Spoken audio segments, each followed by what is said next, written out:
This week we have two key topics, globalisation and corporate social responsibility. They're key topics in that you need to understand them. You may already know a little bit about them. They're probably terms that you've already heard. We don't have a great deal of time to go into them in each of the little slots that we have this evening, so you will be required to go over the slides in more detail and undertake further reading.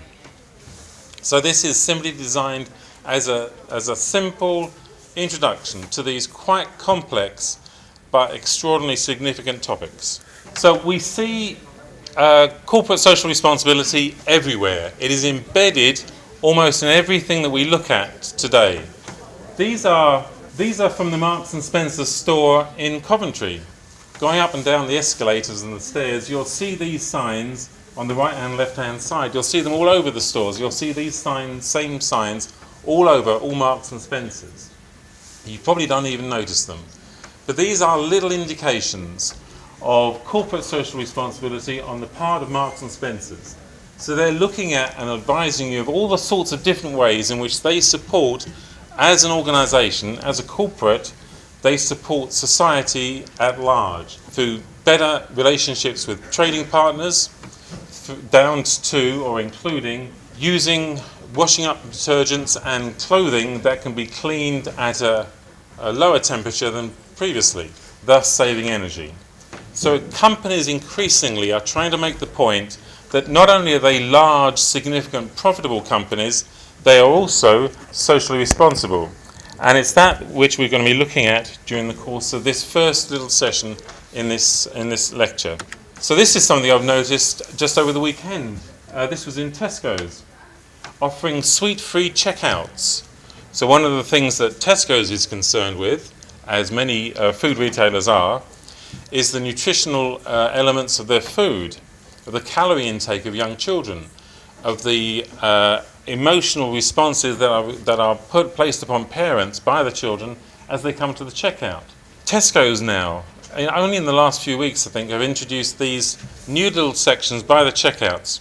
So there is no pressure on parents from their children to buy sweets at the point of checkout. This is a video from British Airways.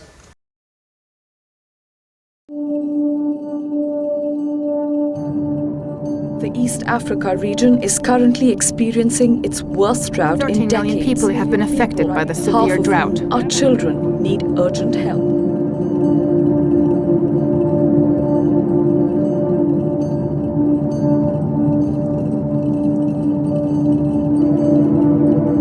Firstly, thanks to everybody for coming to the table at such short notice. We are going to be working with UNICEF to get a flight out with supplies from Copenhagen. The flight will go from here to Copenhagen, where it will then be loaded with UNICEF supplies. It will then go from Copenhagen down to Nairobi and then turn around and pretty much position back to the UK ASAP. It requires individual clearance from those countries concerned which we're going to overfly. The amount of cargo, the size of the aircraft, the equipment needed to handle that aeroplane, it's totally different to the normal operation. We're designing the load in a particular way so that we can maximise each area, and it looks like around 45 tonnes, maybe 46 tonnes. I think that's something to be proud of. On board today we've got volunteers from across the business who really wanted to be part of this relief effort. To actually know that this is going to make a difference to children in Africa is something that touches everybody's heart, I think. So we're in Copenhagen at the moment. We've got 24 hours to do this mission, so we've had to do a kind of really quick turnaround time here. Not only are we carrying cargo, but we're carrying up to 2 tons of supplies in the passenger overhead cabins. We're landing at about 3 o'clock in the morning local time. We've got about 2 hours to unload 45 tons of relief supplies. It's a logistical feat, I think, to get an operation like this underway within such a short time scale.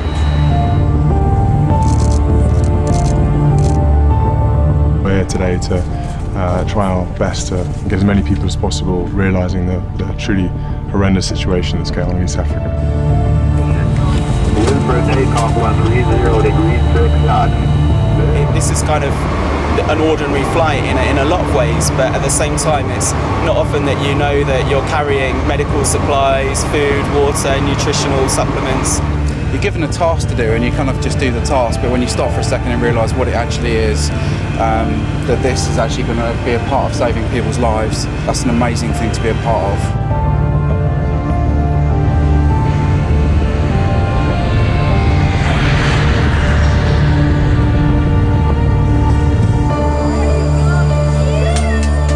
Having the royal families involved meant all they had to do was whisper and the world paid attention. But even if they draw attention, if we don't have a plane to take the supplies, all the attention isn't going to do any good. This is not a flight around the block, and this was not just a couple of boxes. This was tons of things. And the fact that they're giving up nights away from home, from their families, to get on this plane, unbelievable, absolutely unbelievable. So a great day for UNICEF, a great day for British Airways, and a great day for the team down in Nairobi. I'm just glad we've done it now, and it's a really rewarding feeling to have been a part of it and knowing that the aid's going to get where it's supposed to be going, and really sort of feel quite proud, really, to be honest, yeah.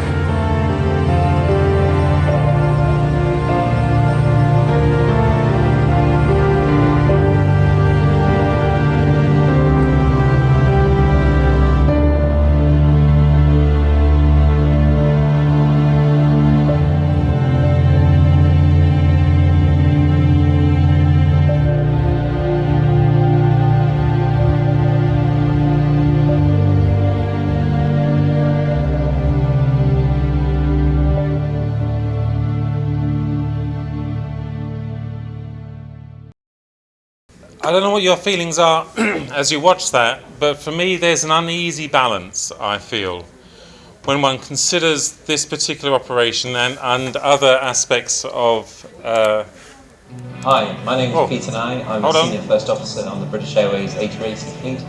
They're very keen on us seeing that quite a few times. There's an uneasy balance, I think, because the comment was this is a great day for UNICEF, this is a great day for British Airways. That's right. There was a lot of publicity. There were royals on board. So this was a lot about British Airways. This was a lot about UNICEF meeting needs, but mainly it was about British Airways. This is a British Airways video. And British Airways, like Marks and Spencer's, like Tesco's, like all large organisations, are attempting to show us, the public, that they are a caring organisation. Certainly they're out for profit, but they're a caring organisation as part of that. And for a number of people looking at this, that's an uneasy balance.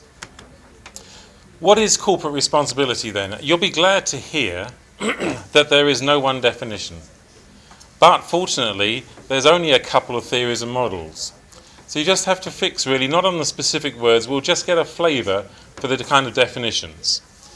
So the comprehensive approach organisations take to meet or exceed the expectation of stakeholders beyond such measures as revenue, profit and legal obligations. So the stakeholders is a word, a key word that we'll come across and spend a bit more time later on. But what they're saying here is that corporate responsibility is something more than simply going for profits, to paying their taxes on time, to meeting revenue targets for shareholders. It's part of a wider set of responsibilities above and beyond everything that they are required to do. So social corporate responsibility is something greater than that which a company has previously been asked to do.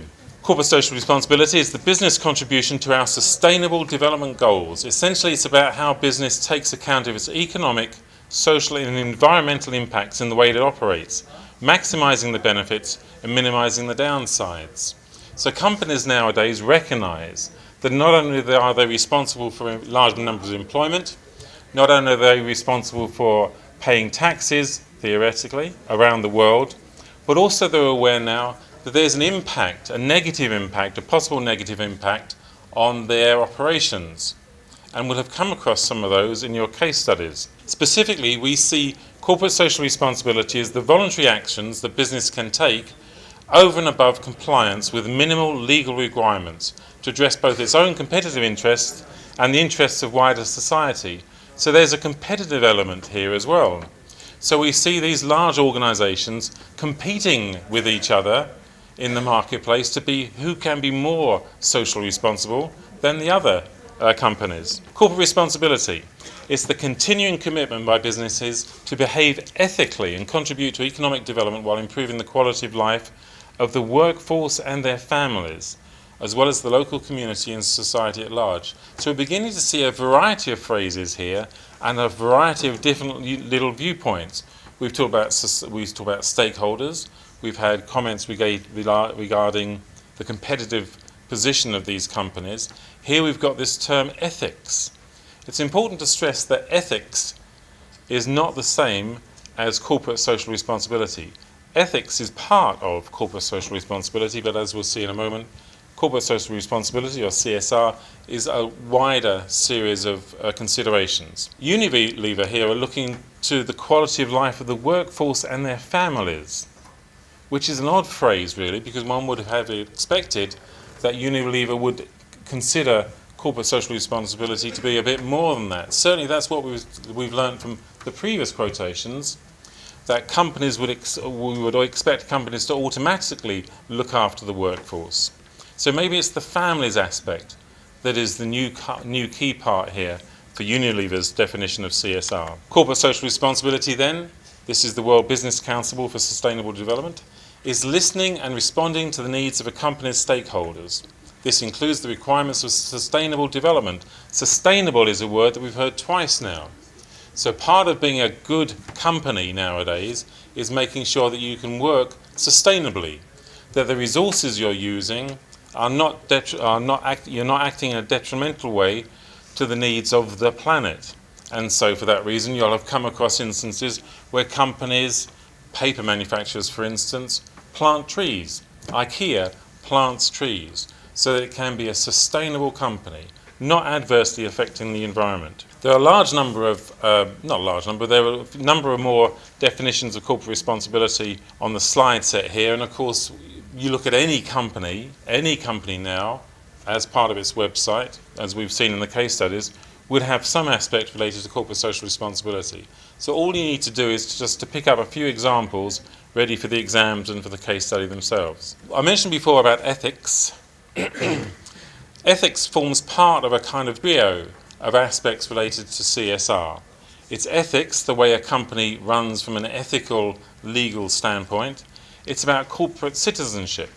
So corporations now are seen to be citizens of the world. Aspects of their operations impact upon all areas of the world. And there's this other area here. We've also got this word stakeholder, and we'll look at that in just a moment. So we've got this link then between the ethics by which a company is regulated, the fact that it views itself as a corporate citizen, a world citizen on a global and corporate level, looking after its stakeholders, defining who its stakeholders are as being more than simply the shareholders. Now this is a move, of course. It's a move that's come across in the last 20 or so years, although the idea of corporate social responsibility has been in existence for, let's say, 50 years, and perhaps even longer, but not necessarily in the term of corporate social responsibility. The original model of business, of course, was the shareholder model. The aim of business was to maximize the amount of money that would be given back to shareholders in the forms of dividends on an annual basis. But this has changed now, and we've moved away from the shareholder being the key focus of the company to being the stakeholder being the key focus of the company. And there are two types of stakeholders. There's what are called the primary stakeholders. Those are the people who are linked intimately with the economic transactions of the business, and secondary stakeholders, the indirect people who are affected by the company but are not involved in the transaction, the day-to-day business of the company. And I mentioned before, there are two theoretical models, but only two, and they're really easy. One's by a guy called Carroll, 1991, looks at a pyramid of corporate social responsibility, and an alternative Dalsrud looks at 5 dimensions. So this is quite a simple theoretical model to grasp, and the good thing about it from an essay point of view, or from an exam point of view, is it suits people who are not so strong on the theory, but are very well aware of corporate case studies and the news, because the news is full of CSR type studies, CSR type articles. So there will be an essay question on corporate social responsibility, and it's good if for just a chat. Not so many theoretical models, just lots of news and application. So this is Carol's basic idea, that there are a variety of dimensions by which companies can determine their responsibilities. And they are geared around economic, legal, ethical, and philanthropic type responsibilities. So historically, of course, it's been largely geared around economic and legal, and in more recent times, ethical, and more recently, again, philanthropic. This isn't to say, of course, that some companies and some owners of companies have not been philanthropic over time. Large parts of the UK society are built around companies acting on a philanthropic basis. Philanthropic means giving for the sake of giving. So the UK library system, for instance, was geared around Victorian owners of large factories feeling that their workforce should learn to read. And so they set up public libraries so that people could take out books and learn to read without having to pay for it. Large numbers of the schooling systems were geared around philanthropic reasons. But the scale of this activity is something that we haven't seen except in the last 20 years. So CSR covers a whole variety of aspects of the way in which an organisation works. Similarly to the way that we can view globalisation. Globalisation covers a large number of aspects in the way in which a company works. And to a certain extent, CSR and globalisation have almost gone hand in hand. That is to say that as companies have expanded on a global basis, so they have become more aware of their responsibilities. Or, at least, they've become aware of the negative impact upon public relations at home if something goes wrong in the shoemaking factory in Bangladesh, for instance. So the reason I've included corporate social responsibility and globalisation in the same session today is to a certain extent they are linked. So this is Carol's CSR. The basis of all companies, of course, is to be profitable. They have an economic responsibility to shareholders and to the families and to the workers. They have to, of course, obey the law. And they have legal responsibilities, and we've looked at governance in terms of the way that our own case studies are managed. Above and beyond that, they have an obligation to do what is right, what is fair, and what is just, avoiding harm. Don't do evil, as Google says. And above all of that, Carol suggests companies should strive to be good global corporate citizens, contributing resources to the community, improving the quality of life of people around the world. So that's Carol's pyramid.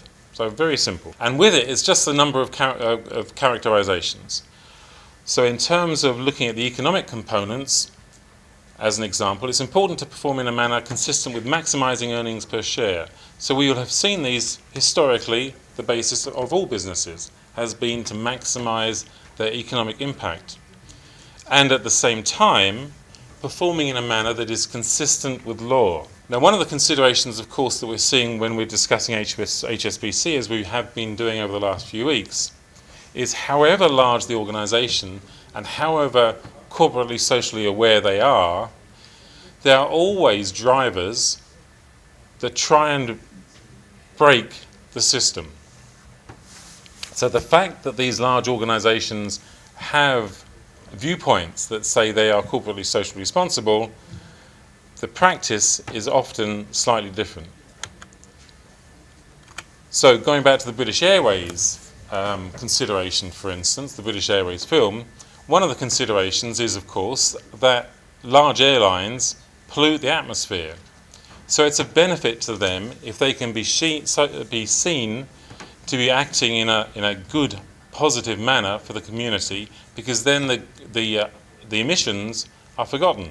This is for the good of the poor people in East Africa. So we also have these ethical components and these philanthropic components. So it's important to perform in a manner consistent with expectations of norms and it's important to perform in a manner consistent with the charitable expectations of society. So just as companies expect to be operating on a socially acceptable level, so we too are increasingly looking to companies to act in an informed and socially acceptable manner. So these are simply Carol's framework of understanding what corporate social responsibility is. So the alternative viewpoint, the more recent viewpoint, is slightly similar, but as always with these things, has developed over a period of time as we begin to understand what corporate social responsibility means. And Dalsrud has suggested there are 5 dimensions of corporate social responsibility. One can look at CSR in terms of the environment, in terms of society, in terms of economic that we've had before, in terms of voluntariness, which is philanthropic as we've had before, and in terms of the stakeholders. So we'll move quickly on to look at what stakeholders are. Historically, the stakeholders in the organisation were the shareholders. They were the people who owned the organisation. They were the people who invested into the organisation, and they were the people who were expecting some return for their investment.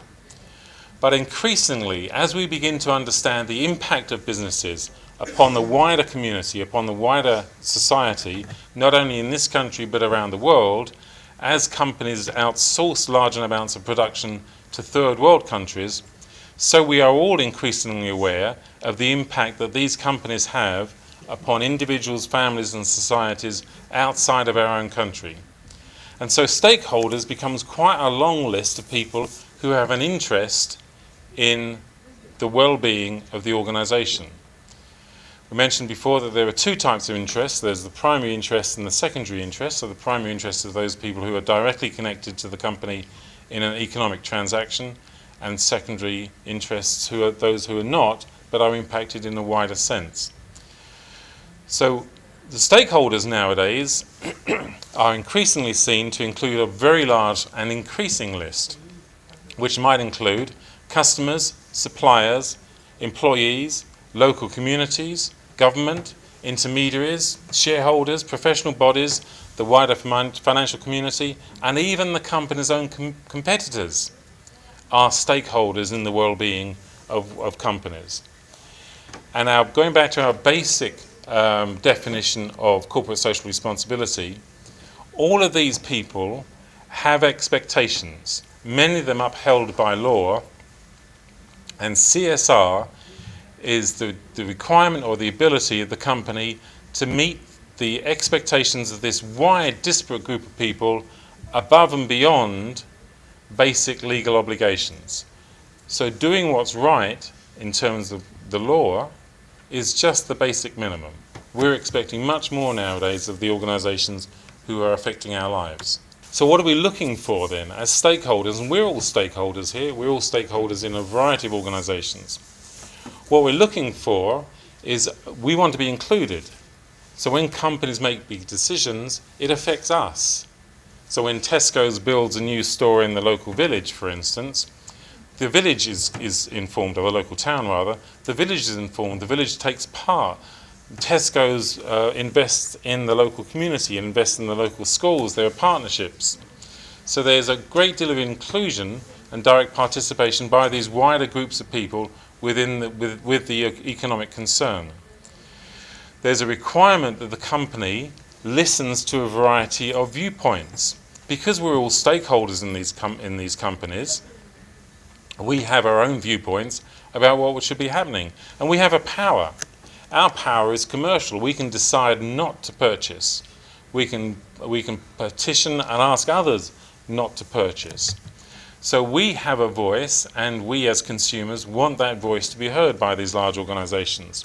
We also want to understand what's happening within the organisation so that their actions become transparent. And when that isn't the case, then we start to become quite upset. And again, we come back to HSBC. So HSBC is still going through its difficulties in relation to its Swiss banking subsidiary, and again in the news. So we're concerned with HSBC. 20 or 30 years ago, we wouldn't have even known what was going on within HSBC, and now not only do we know, but we can be concerned about it because HSBC, for a number of you, will be your bank.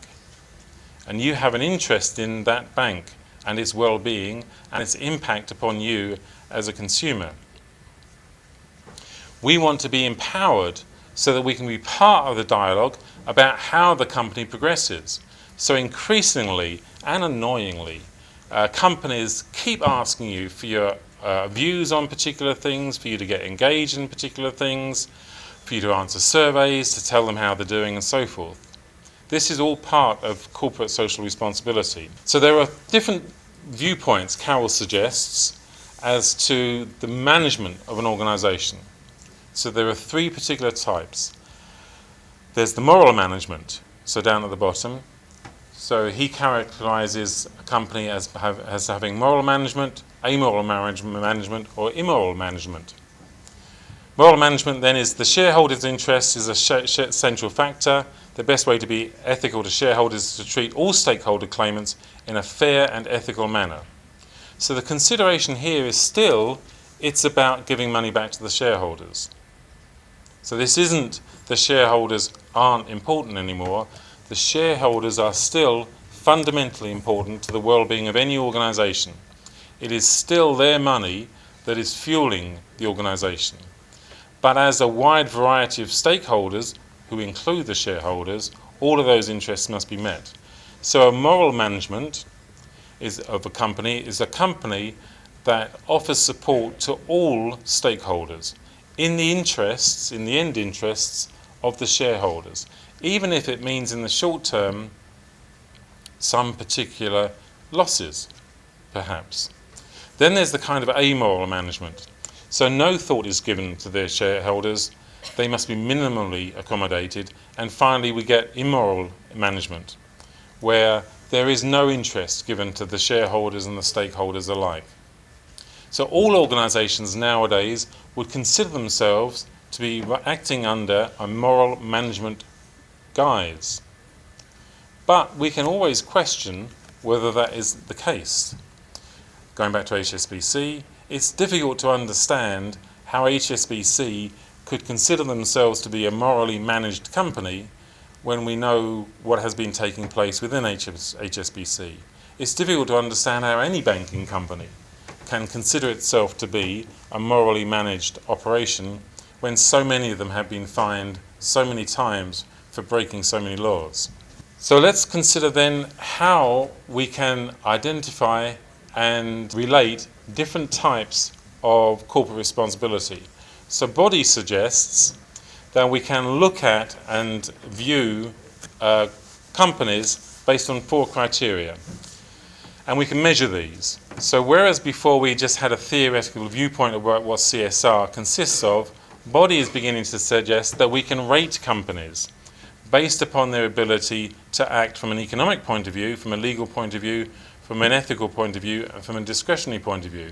And we can then rank companies based not only on how they are performing in terms of economic performance, but also in terms of their CSR performance.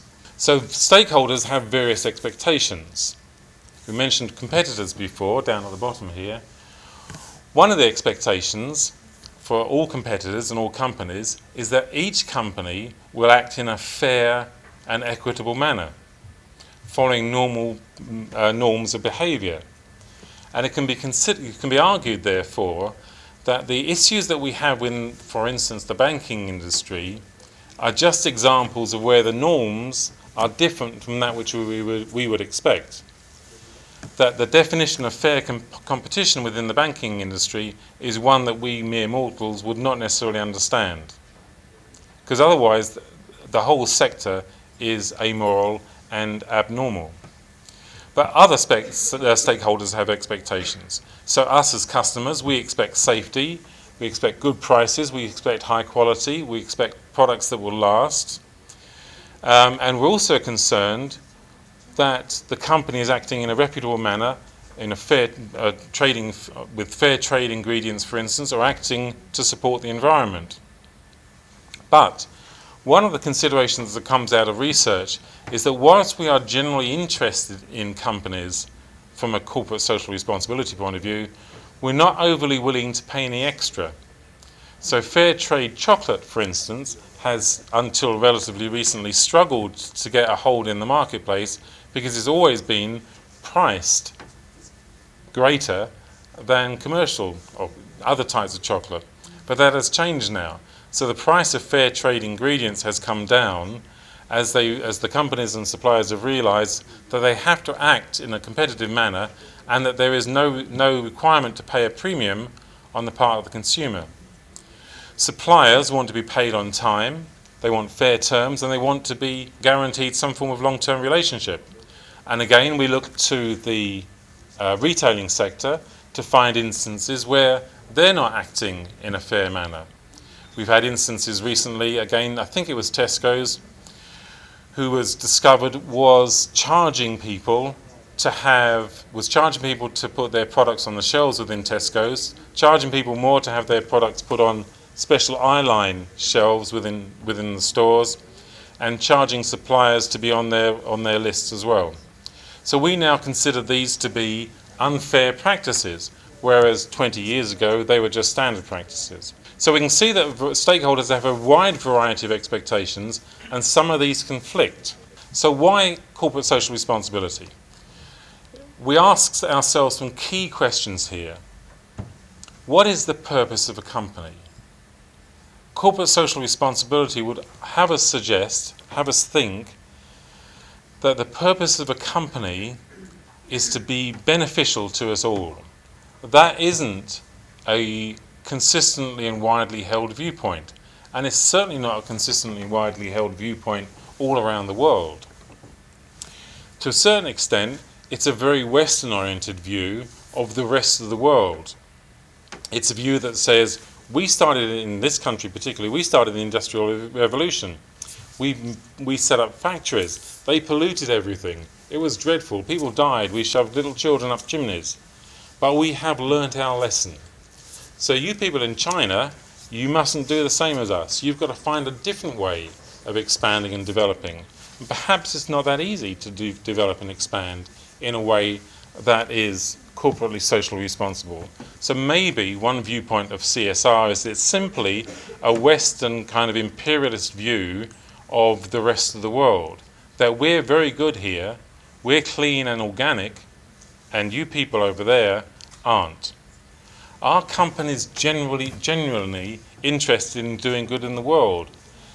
We saw with the British Airways video, very beneficial work for groups of people in East Africa. 40 tons of supplies went over there.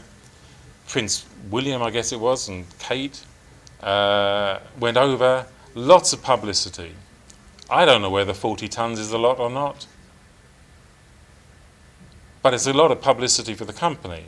Well, the question always is CSR giving us actually benefits, or is it just something that becomes another competitive standpoint that allows larger companies to differentiate themselves from companies in other parts of the world and from smaller companies? So another viewpoint is that corporate social responsibility from a company's point of view has three considerations. The first one, the larger view if you like, is that it's corporate philanthropy. So it's companies doing good, as many companies have historically done good and have consistently done good over the years. But there are two other aspects. One is CSR is about risk management. If something goes wrong within an organisation, and the organisation is seen to be a good globally relevant corporation rather, then the impact potentially is much less than if the company wasn't seen to be a force for positive good within the world. So to a certain extent, one of the views is then that companies are willing to invest in CSR despite the fact that it potentially brings no returns, because it's good publicity. And in the event of some downturn or some negative impact, or a fire in a factory in Bangladesh, or some badly built factory collapsing, then that will be seen as a small instance of negativity in a larger viewpoint of positiveness. The third aspect is that actually CSR does add value to a corporation, that there are positive benefits for offering CSR, corporate social responsibility activities, because it adds value to the company. It makes them a stronger company, it makes them a more profitable company, it makes them a richer company.